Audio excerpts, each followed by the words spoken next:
welcome to a Star Citizen Roundtable here with our design team in Santa Monica.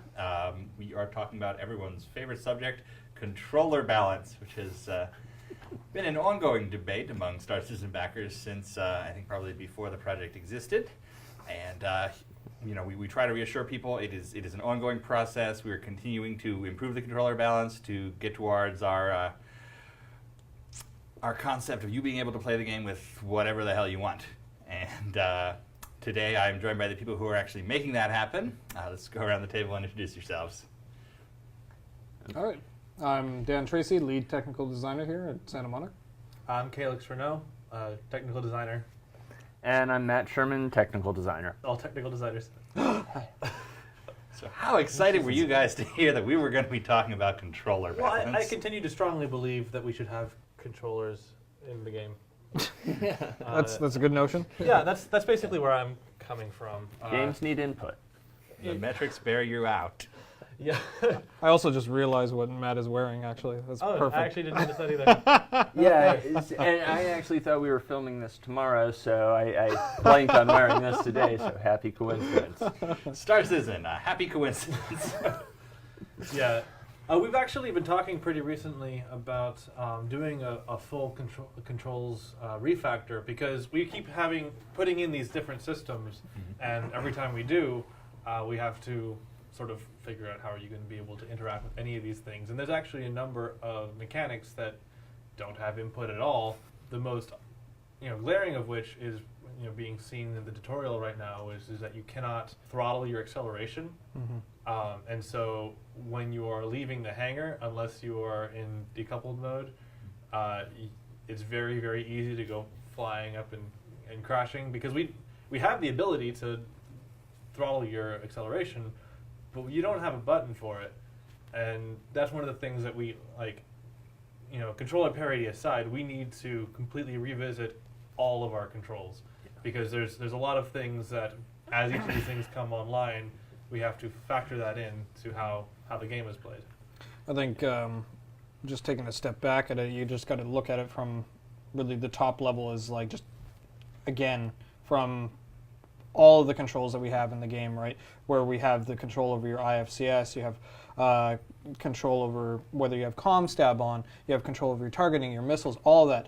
All of that needs to play into how all of our controls are actually set up on even mouse and keyboard, on the HOTAS, or even trying to do that on the gamepad. It's difficult to balance all of those all at the same time. And even with what Calix is saying, even adding in new features, it's going to keep adding more and more button presses in order to make these things happen. So what we're also trying to do with the refactors is streamline a lot of this, so then that way you have the most used buttons on demand at the appropriate locations, right? So anything that really, really makes sense.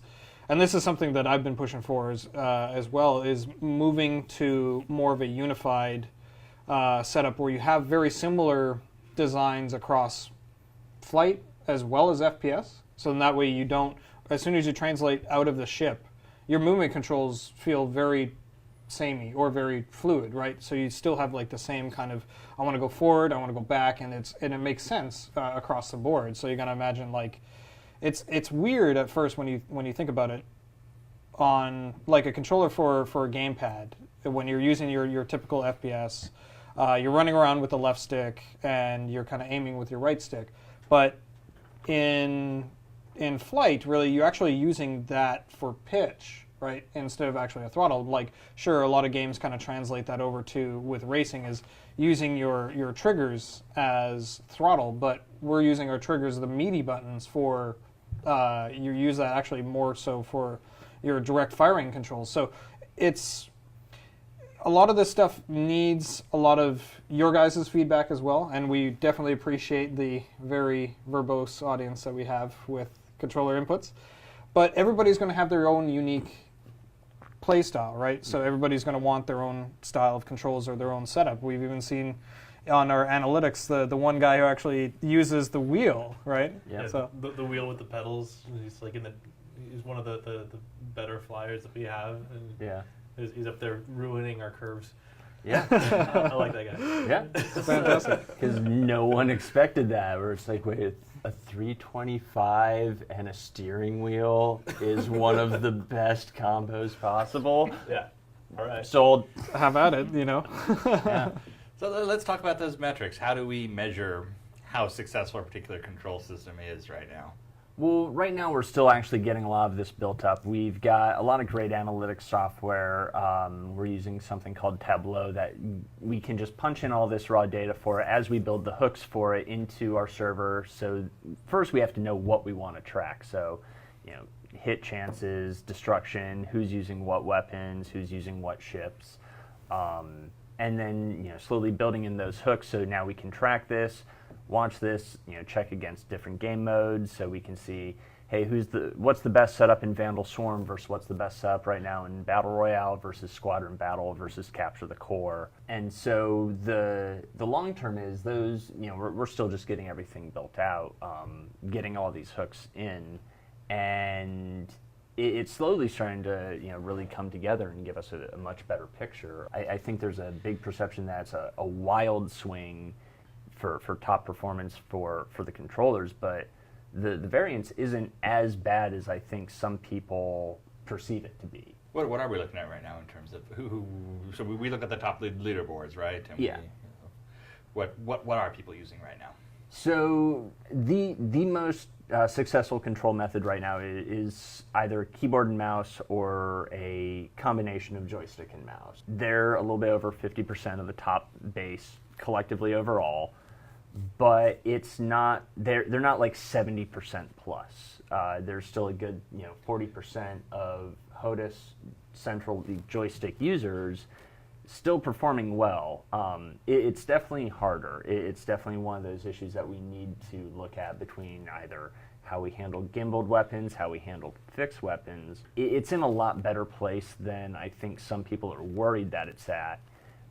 And just with time, more development, more iteration, it can only really get better. And as Calix mentioned, it's entirely possible that we're going to do a total revamp. So the things everyone is holding on to right now, I know a lot of people who are diehard stick and rudder people are not happy about the mouse. They think it's too much like Freelancer. They don't like the gimbaled weapons. That's all things we will look at and reconsider in the future. Is that right? Yeah, well, a big part of it, I think, is to focus on making our core mechanics enjoyable for each of these input methods, and to make them enjoyable really on the face of them.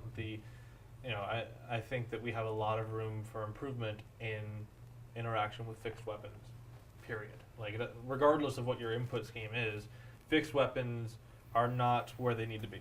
I think that we have, and we're looking at different ways of, like ESP is one of the ways to deal with it. John gets mad at me because he really does not want that to be a balancing thing. But it's we really need every tool we have at our disposal. So going to each of these, like the size disparity between gimbal and fixed, that was specifically to make it so that there is a opportunity cost in choosing gimbal and fixed, but it also is among these tools. It doesn't take up the entire problem, and nothing will. It's a matter of getting all these things in place to make fixed weapons and gimbaled weapons a compelling decision, and to make them both an enjoyable way to play. And I think we should stress that to everyone. There's not a point in this process where we just say, okay, the mouse people win, the joystick people win, we're shutting off everybody else. It's a matter of making it controller agnostic, I think Chris said early on. And again, that's also not the same thing as every controller method being equal. It's everyone having their pros and cons, just like a 300i versus a Hornet. They each have their pros and cons in the game, and you'll make the same choice when you pick your controller. Is that about how we're thinking? Yeah. So this actually brings me back to what we were looking at with Chris like a few months ago, when we were specifically kind of looking at controller and how the head look was supposed to play in correlation with the flight, and also getting the gimbaled weapons to work, at least on the Hornet from the controller side.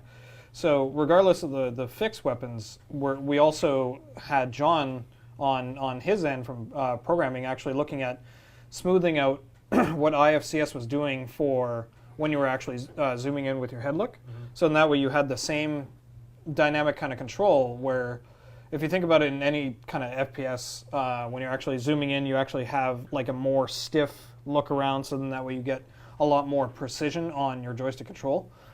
And that was kind of the same aspect what John was looking at in terms of the IFCS control when you were actually targeting your particular ship of interest. And then when you were getting them within a cone, then that's actually something that was, it's not auto-aim, let's be clear. It's something that is actually trying to mute a lot of your maneuverability, so then that way you can get that fine aim with the fixed weapons.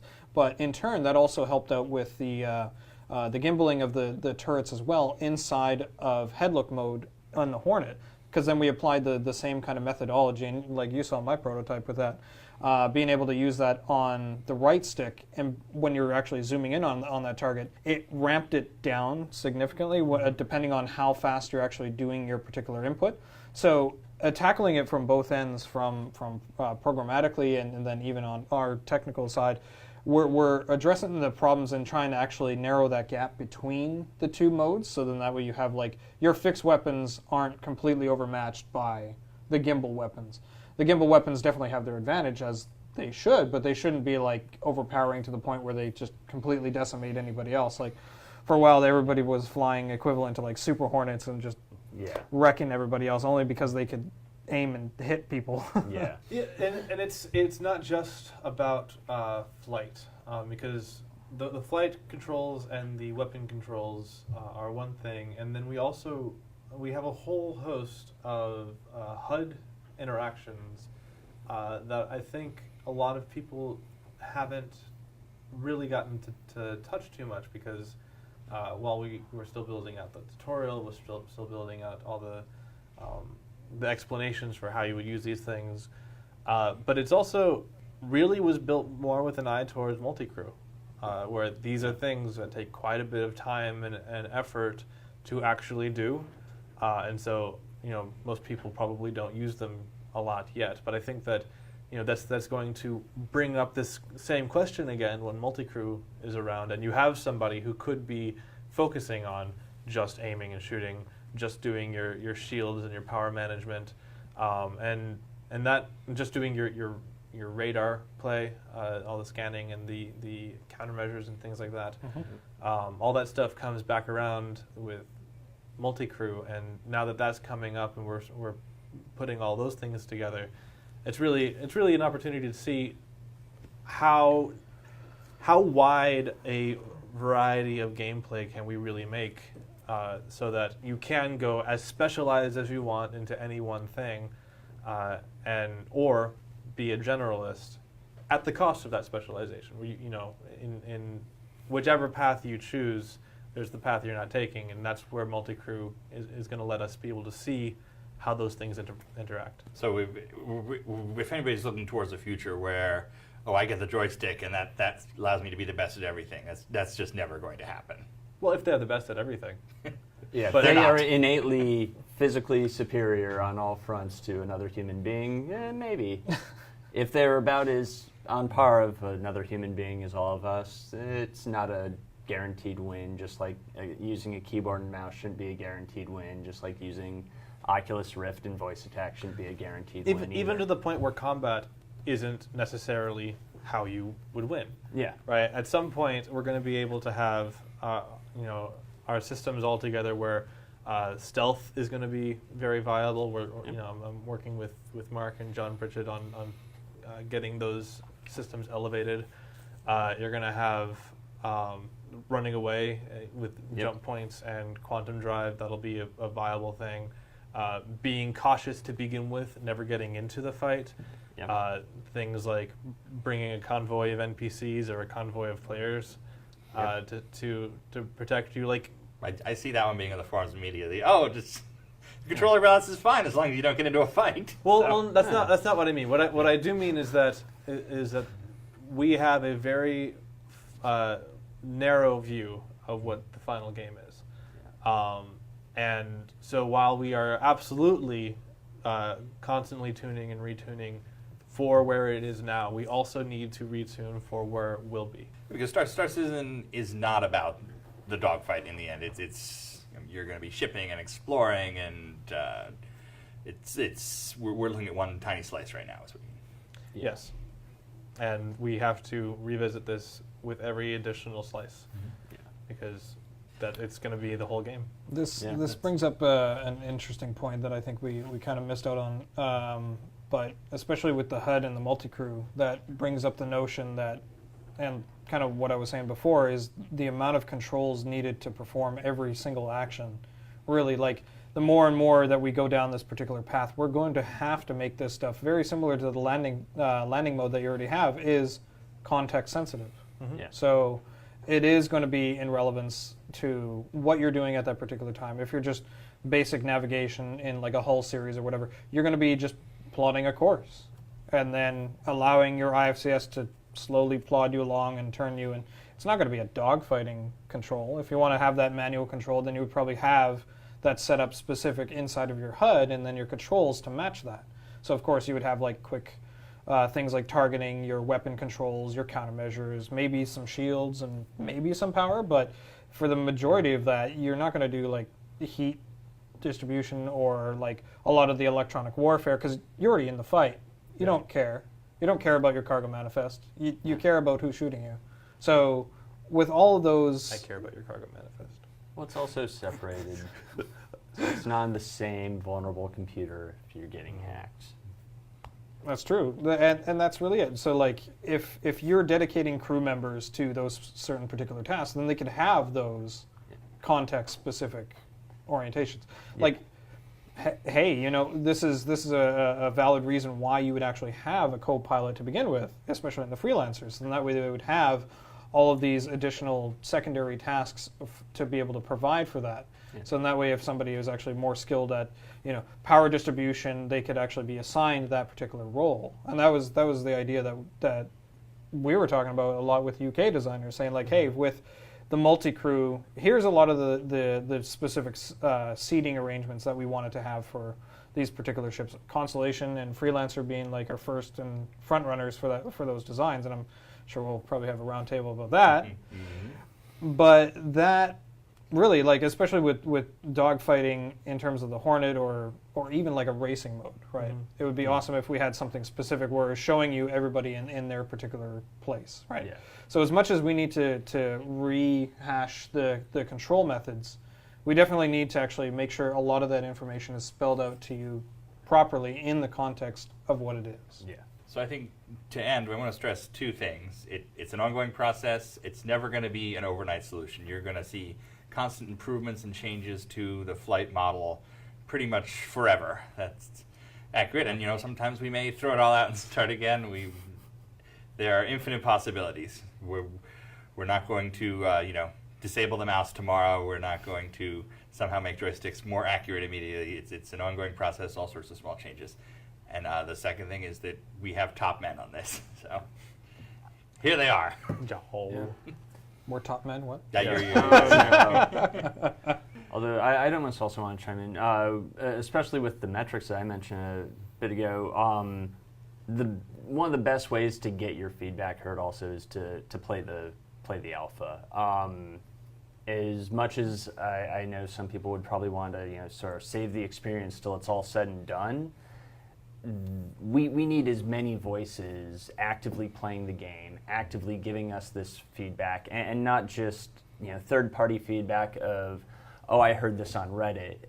That first-party feedback of, hey, here's this YouTube video of me playing Vandal Swarm, doing this, performing this way, bringing up these criticisms and these questions, and that's the best kind of feedback and the best kind of input for us because it definitely gets our attention. Yeah, it's real tangible things. It's here's this guy playing, and just throw something at him. Well, I mean, the key point is do play. Like, I think our latest stats weren't they at like only around 20-25% of players were even using joystick. Yeah. Now, I've seen the polls saying that a large percentage of the community wants to play, but if they're not playing, then we don't actually have that data. Exactly. So it makes it difficult to see, like, okay, if we have 25% of players are using joystick and 40% of the top players are using joystick, well, that looks pretty okay. Yeah. Does that accurately reflect what we're having in our end user experience? And it's really important to get that feedback. Yeah, we joke about it being a topic that will never die, the forum that will never die, but we absolutely do need your feedback on this. As passionate as you all can get sometimes. Yeah. Well, thank you guys for joining me to talk about this. No problem. I have a feeling we'll do this again many more times. I appreciate it, and back to you guys.